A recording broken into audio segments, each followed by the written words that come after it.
1절에서 12절까지 말씀 교독하겠습니다. 오늘은 7월 6일 목요일 아침입니다. 7월 6일자 본문 열왕기하 3장 1절에서 12절까지 말씀 교독합니다. 유다의 여호사밧 왕 18째 해에 아합의 아들 여호람이 사마리아에서 이스라엘을 12해 동안 다스리니라. 그가 여호와 보시기에 악을 행하였으나 그의 부모와 같이 하지는 아니하였으니 이는 그가 그의 아버지가 만든 바알의 주상을 없이 하였음이라. 그러나 그가 느밧의 아들 여로보암이 이스라엘에게 범하게 한 그 죄를 따라 행하고 떠나지 아니하였더라. 모압 왕 메사는 양을 치는 자라. 새끼 양 10만 마리의 털과 순양 10만 마리의 털을 이스라엘 왕에게 바치더니 아합이 죽은 후에 모압 왕이 이스라엘 왕을 배반한지라. 이때 여호람 왕이 사마리아에서 나가 온 이스라엘을 둘러보고 또 가서 유다의 왕 여호사밧에게 사신을 보내 이르되 모압 왕이 나를 배반하였으니 당신은 나와 함께 가서 모압을 치시겠느냐 하니 그가 이르되 내가 올라가리이다. 나는 당신과 같고 내 백성은 당신의 백성과 같고 내 말들도 당신의 말들과 같으니이다 하는지라. 여호람이 이르되 우리가 어느 길로 올라가리이까 하니 그가 대답하되 에돔 광야 길이 일리이다 하니라. 이스라엘 왕과 유다 왕과 에돔 왕이 가더니 길을 둘러 간지 7일에 군사와 따라가는 가축을 먹일 물이 없는지라. 이스라엘 왕이 이르되 슬프다. 여호와께서 이 세 왕을 불러 모아 모압의 손에 넘기려 하시는도다 하니 여호사밧이 이르되 우리가 여호와께 물을 만한 여호와의 선지자가 여기 없느냐 하는지라. 이스라엘 왕의 신하들 중에 한 사람이 대답하여 이르되 전에 엘리야의 손에 물을 붓던 사밧의 아들 엘리사가 여기 있나이다 하니 여호사밧이 이르되 여호와의 말씀이 그에게 있도다 하는지라. 이에 이스라엘 왕과 여호사밧과 에돔 왕이 그에게로 내려가니라.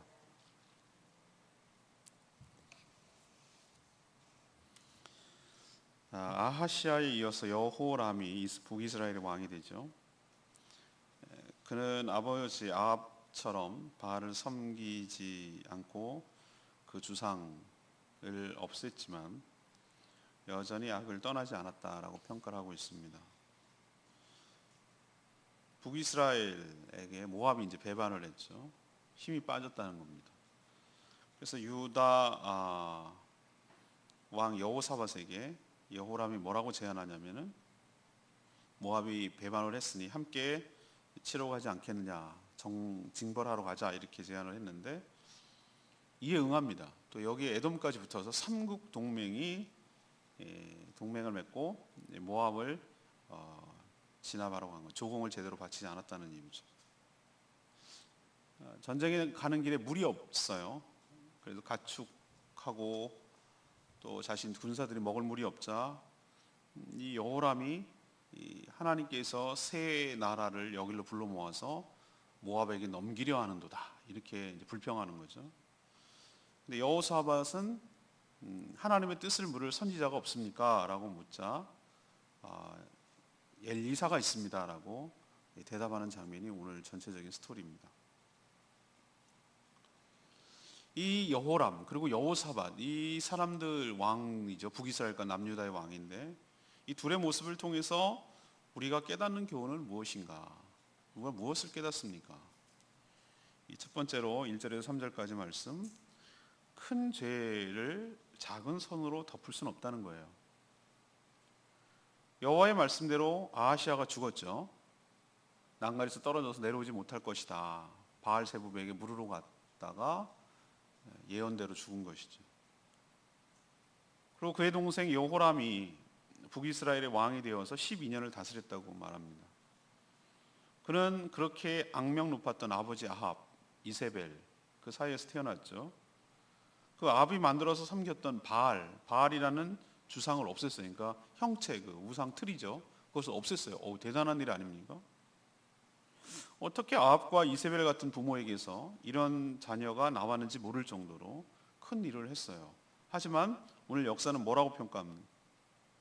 그의 형 아하시아가 바알 대신 에그론에 있는 신 바알세붑을 찾았던 것을 보면 개인적인 취향이에요. 우상이 마음에 안 드는 거예요. 바알과 아세라가 자기에게 큰 덕을 준 것 같지는 않아요. 또 엘리야를 통해서 한판 지기도 했고요. 기세가 꺾였어요. 바알과 아세라를 싫어했을 뿐이지 섬기지 않았을 뿐이지 그렇다고 해서 여호와 하나님을 온전히 찾고 섬긴 것은 아니란 뜻이에요. 부분적으로는 바알의 우상 단지를 없앤 것은 선한 일이에요. 잘한 일입니다. 그렇지만 그의 전체의 삶을 평가할 때 여전히 악한 자의 대명사죠. 북이스라엘이 세워지게 된 건국 배경이기도 하고요.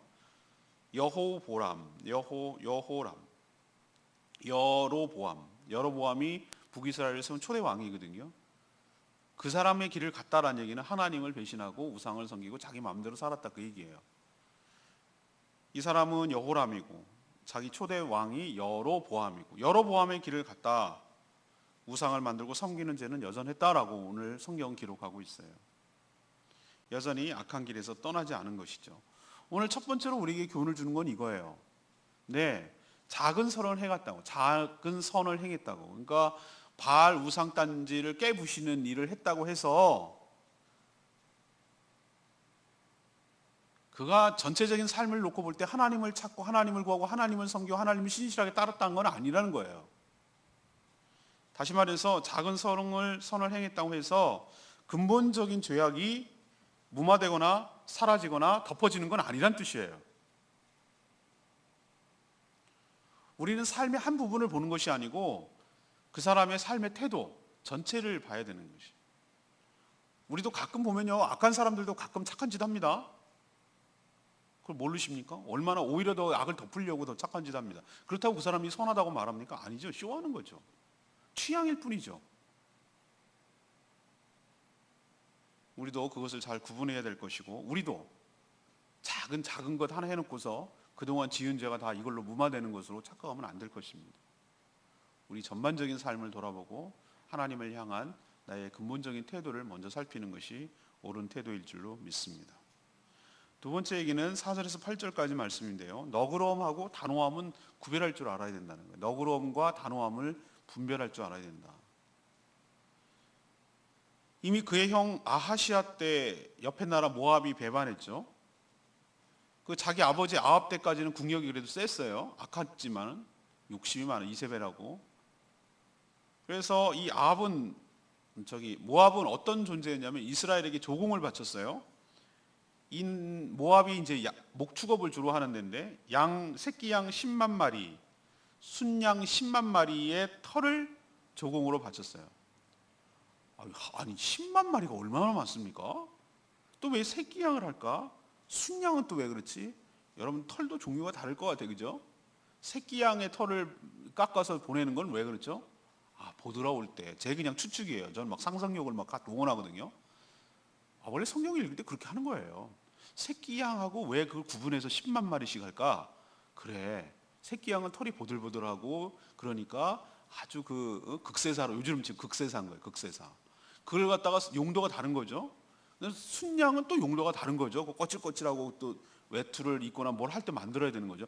10만 마리면 세기도 힘들겠다. 세기도. 그 정도를 매번 이렇게 조공을 바치던 나라가 모압인데 힘 빠졌다고.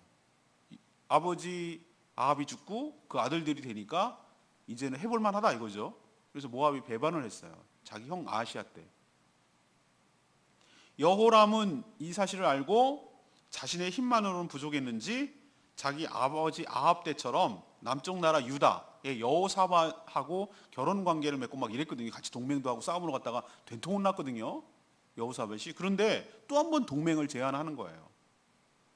힘을 합쳐가지고 모압을 같이 치러 가자. 여기에 여호사밧이 어떻게 반응하는 줄 아십니까? 흔쾌하게 그 제안에 동의해요. 뭐라고 얘기냐면 자신의 백성이 당신의 백성이고 다 똑같은 백성입니다. 여호람의 것과 다름이 없습니다. 뭐 가축까지 그렇습니다. 뭐 이래가면서 우리는 하나죠. 우리가 남이가 뭐 이래가면서 이제 짝짝꿍이 된 거예요. 여기에 웬일인지 에돔까지, 에돔이 이제 에서의 후손들이잖아요.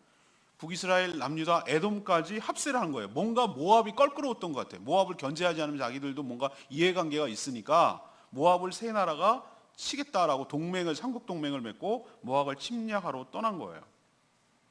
근데 우리는 알아야 될 게 하나 있어요. 이미 열왕기 지금 하를 하고 있는데 열왕기 상해 22장 17절에 보면 하나님께서 전에 이 여호사밧하고 아합하고 동맹을 맺고 치러 갔다고 아주 된통 당한 적이 있거든요. 그때 얼마나 큰 교훈을 얻었는지 몰라요. 아합이 그걸로 인해서 죽어요. 근데 여호사밧은 그때 하나님께서 너 왜 저 악한 아합 왕하고 동맹을 맺고 그렇게 분별을 못 하겠느냐? 빛과 어둠이 어떻게 함께 할 수 있느냐라고 강하게 책망을 받았어요. 그런 적이 있단 말이에요. 같이 하지 말라고. 하나님을 배반하고 하나님을 불신하는 자와 같이 멍에를 매지 말라고. 같이 가면 안 된다고. 그런 자와 함께 있을 수가 없다고 하나님께서 아주 강하게 책망을 했어요.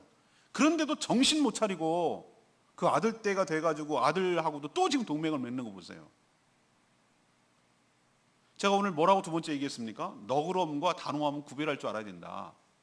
예, 자기 자신에게 해롭게 하고 막 뭐라고 하고 비난하고 뭐라고 한 사람들, 자신에게 해로움을 준 사람을 용서를 구하면 어떻게 돼요? 용서해주고 기회를 한 번 더 주는 너그러움은 있어야 돼요, 우리 가운데. 그러나 하나님께서 악하니 하지 말라고 한 자들까지 함께 하는 것에는 같이 할 수 없어요. 그때는 단호함을 보여야 합니다. 너그러움과 단호함의 차이를 아시겠습니까? 연약함으로 우리에게 용서를 구하는 자, 그런 자에게는 넉넉함과 너그러움, 관용을 베풀어야 되고 참아줘야 되고, 그러나 악한 자들, 죄를 같이 도모하고 공모하고 하나님을 신뢰하지 않고 하나님을 믿지 않은 자들과는 어떻게 된다고요? 단호해야 된단 말이에요. 단호하게 끊어내야 된단 말이에요. 같이 얽히고 설켰다가는 같이 망하는 거예요. 한 번도 아니고 전에 아합하고 같이 그 동맹을 맺었다가 큰 일을 당했으면서도 또 바보 같은 짓을 하는 거에 대해서는 하나님께서 강하게 책망을 하시는 거예요. 이제 내일 모레 어떻게 전개될지 우리는 보게 될 것입니다. 아무튼 두 번째 얘기는 무엇이라고요? 너그러움, 단호함, 이것은 확실하게 구별해낼 줄 알아야 한다. 때로는 너그러워야 되지만 때로는 단호해야 된다는 거예요. 세 번째, 9절에서 12절까지 말씀, 어려움이 닥칠 때 하나님을 탓하지 말아야 된다. 북이스라엘 여호람이 남유다의 여호사밧, 여기에 에돔까지 삼국이 동맹을 맺고 북이스라엘을 배반한 모압을 제압하려고 이제 원정 전쟁을 떠나는 거죠. 어느 길로 갈까요? 그러니까 에돔 광야로 가자. 그러니까 에돔 땅이었던 것 같아요. 에돔 땅. 세 나라가 그 에돔 루트를 통해서 간 거예요. 그러니까 에돔도 동맹을 맺은 셈이나 다름없죠. 자기 길을 열어주는 거니까. 근데 이제 출정한 지 7일째 되는 날이었어요. 7일째. 다 모아가지고 이제 떠난 지 7일째 되는 날, 광야에 뭔 물이 있겠어요? 군사와 따라가는 가축들, 말 있잖아요. 말 같은 거. 수레를 끌어야 되고 군사들이 타고 다니는 말은 생물체잖아요. 가축이잖아요. 그리고 또 가다가 잡아먹어야 될 양도 끌고 가야 되고 뭐 이런 것도 끌고 가야 되잖아요. 식량이 있어야 되는 거 아니에요. 근데 그 가축들이 먹을 물이 없는 거예요. 이거 기가 막힙니다. 이건 완전히 전쟁에서 할 수가 없는 거예요. 그래서 전쟁에서 적국을 뭐 괴롭히는 방법이 보급품을 끊어버리면 되잖아요. 그러면 고립되고 죽는 거잖아요. 그죠? 이런 상황이 닥쳤어요. 그러자 이 북이스라엘 여호람 왕이 뭐라 그럽니까? 10절에 보세요. 슬프다. 여호와께서 이 세 왕은 북이스라엘 자기 남쪽 여호사밧 에돔 왕 세 왕을 말하는 거예요. 세 왕을 불러 모아서 누가? 여호와께서 불러 모아서 누구의 손에? 모압의 손에 넘기려 하심도다. 뭘 보고? 물이 없자. 전 이거 보고요, 얜 진짜 안 되겠구나 라고 저는 확실하게 판단했어요. 지금 여호사밧이 이런 애랑 동맹을 맺는다고? 라고 생각이 딱 든 거예요. 지도자로서 자질이 하나도 없어요. 이 말은 그의 하나님에 대한 신앙을 적나라하게 보여주는 거잖아요. 그러니까 앞에 내가 바알 우상을 없앴다고 해서 그 사람이 온전하게 하지 않았다라는 증명이 여기서 나오는 거예요. 이 얕은 신앙, 이걸 드러내는 건데 아직 전쟁도 뭐 하기 전이죠? 시작도 하기 전이에요. 또 하나님이 어떻게 인도하시고 역사하실지 몰라요. 이런 어려움이 있으면 하나님께 간구하고 기도하고 구해야 되잖아요. 조금만 어려움이 있으니까 하나님 원망하고 불평하고 그러는 거 보세요. 그리고 전쟁에서 졌도다, 넘어졌도다. 뭘 넘어져? 넘기긴 뭘 넘겨? 아직 시작도 안 했잖아요. 왕이 이런 상황에서 이렇게 말하면 되겠습니까? 사기가 떨어지죠. 마치 전쟁에서 패한 것처럼 그 패한 책임이 여기까지 인도해낸 여호와께 있는 것처럼 그렇게 하나님께 책임을 전가하고 돌리잖아요. 사실 이 전쟁을 계획하고 주도한 자는 누굽니까? 자기 아니에요? 여호람? 배반했으니까 모압이 배반했으니까 얘를 치러 가자고 제안하고 동맹을 맺고 뭐 다 자기가 주도하고 어느 길로 갈까요? 에돔 길로 갑시다. 자기가 말한 거 아닙니까? 그런데도 상황이 어렵게 되고 힘들어지자 그 모든 책임을 누구에게 돌립니까? 하나님께 돌리고 있어요. 이게 악하다는 거예요. 경망스럽고 불신하는 말을 하는 걸 보면 알 수 있어요. 우리도 이 여호람 같은 행동을 취할 때가 참 많습니다. 의외로 자기가 다 해놔요. 자기가 이렇게 하고 저렇게 하고 막 이렇게 하고 다 일을 저질러놔요. 그러고 나서 아직 끝난 것도 아니고 끝장난 것도 아니고 완전 망한 것도 아닌데 이제 물이 없는 상황이 딱 직면하고 이제 어려움이잖아요, 이게. 그러면 뭐라 그러냐면은 하나님 원망하는 거예요. 하나님 이럴 줄 몰랐어요. 우리 죽이려고 여기 왔어요. 이럴 수 있어요. 뭐 이래가면서 하나님 원망하고 탓하는, 이게 불신이에요. 이게 악하다고요.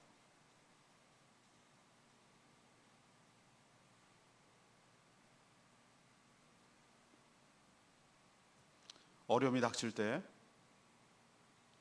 자기가 일은 다 저질러 놓고 힘들고 어려우면 하나님 탓하는 거, 이 아주 불신과 악한 행태임을 기억하시고 이런 행동을 하지 않는, 그럼 처음부터 하나님께 묻고 가든가. 모압을 칠까요 말까요부터 생각해야 될 거 아니에요. 저 나라랑 동맹을 맺을까요 말까요, 언제 갈까요, 어디로 갈까요, 다 물어야 될 거 아니에요 하나님께. 그런 말 하나도 없어요. 그러고 나서 부랴부랴 뒤늦게 깨닫고 여호사밧이 그래도 따라갔기 때문에 다행이에요. 뭐라 그럽니까? 불평하고 원망을 갖는, 그게 이제 저는 12절의 말씀이 레마의 말씀인데, 여호사밧이 이르되 여호와의 말씀이 그에게 있도다 하는지라.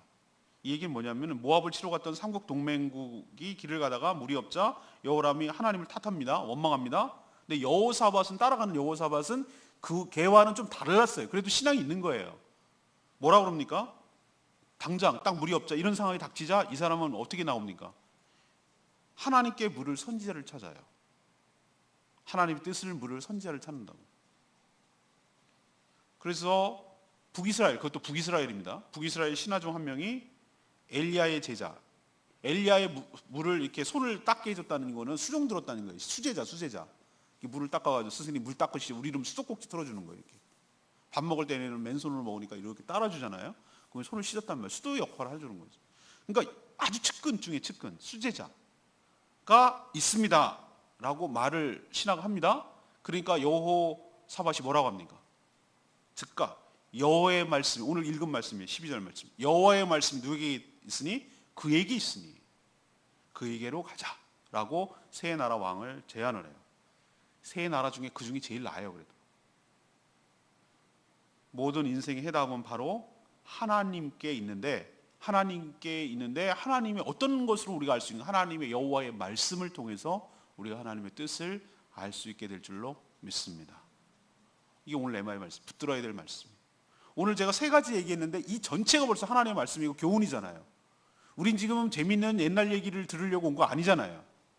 이것을 통해서 제가 현대적으로 이런 얘기만 들으면 재밌는 얘기네, 뭐 그러네, 이렇게 하면은 그게 무슨 의미가 있겠어요. 근데 이것이 어떤 의미가 있습니다. 좀 내년에 또 5년 뒤에 내가 설교하면 이거는 또 다르게 할 거예요. 그때 상황이 다르기 때문에 그때 주시는 말씀이 다르지만, 아무튼 오늘 포커스는 이 두 사람을 통해서 어떻게 우리가 교훈을 얻어야 되는가라는 것이 오늘 포커스인데, 이 두 왕의 태도를 보면서, 신앙의 태도를 보면서 제가 세 가지 얘기 드렸잖아요. 하나는 뭡니까?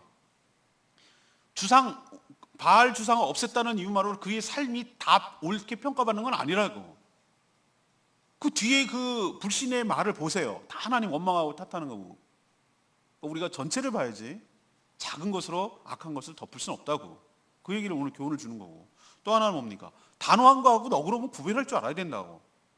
이거는 성경에 없잖아요. 그냥 제가 하는 말이잖아요. 이 말씀을 통해서 하나님께서 우리에게 주시는 교훈이잖아요. 그렇죠? 우리는 때로는 어떨 땐 너그러워야 될 때가 있어요.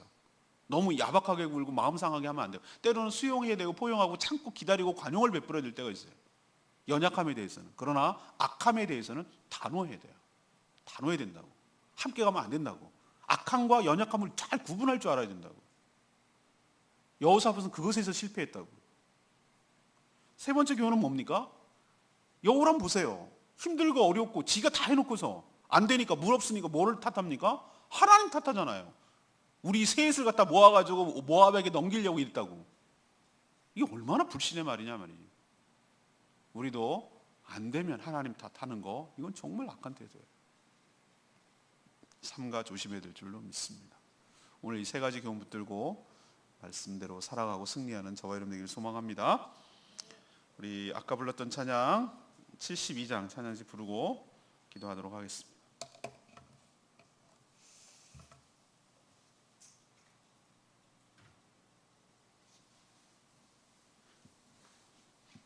먼저 그의 나라와 그의 의를 구하라. 힘들고 어렵고 무리 없으면 하나님께 간구하고 기도해야 되지 않겠습니까? 그런데 그런 게 없었어요. 우리는 그렇지 않고 먼저 하나님께 구하고 하나님께 간구함으로 이 모든 것을 더해 주시는 하나님의 놀라운 은혜를 경험하게 되기를 원합니다.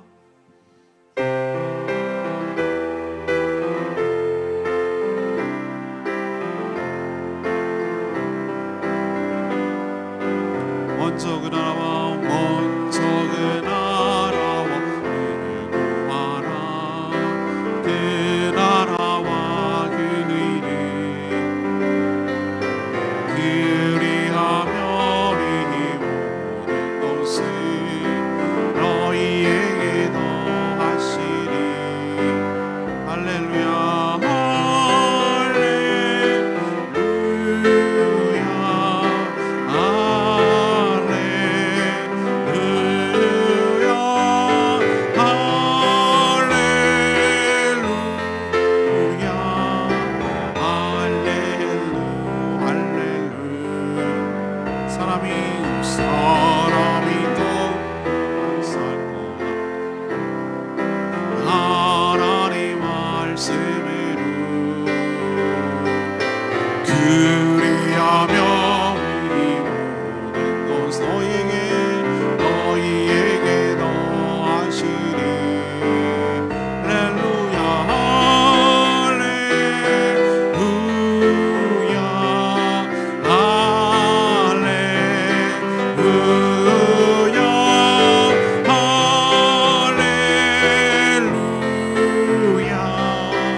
구하라. 그리하면 주실 것이 찾을 것이요. 두드리라 문이 열릴 것. 할렐루야. 할렐루야.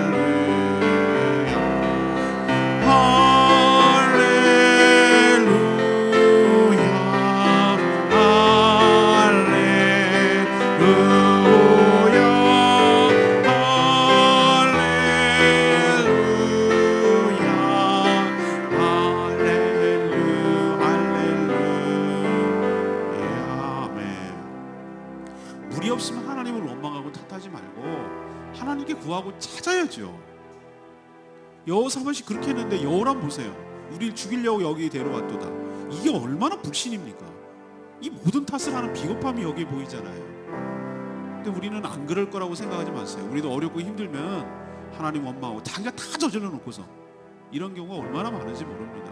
하나님, 우리의 불신을 용서하여 주시옵소서. 아주 작고 조그마한 선한 일 했다고 자기가 저질러 놓은 수많은 악행들이 다 덮어질 거라고 착각하지 않게 하여 주시고, 단호함과 악함, 연약함, 이거 잘 구분할 수 있도록 은혜 베풀어 달라고 다 같이 주여 외치며 하나님께 나갑니다. 주여 아버지,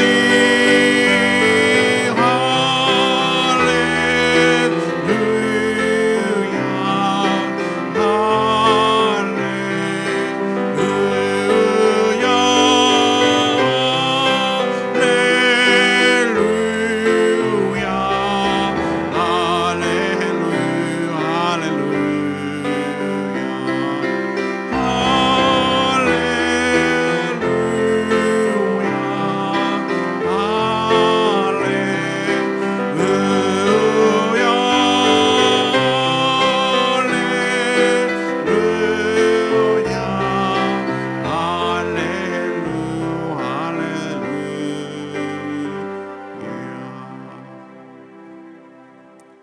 하나님 여호람을 보면서 바알의 주상을 없앴다고 해서 그가 하나님께로 돌아섰다고 말할 수 없는 것처럼 우리의 작은 선행을 가지고 큰 죄가 덮어지는 것이 아님을 깨닫습니다.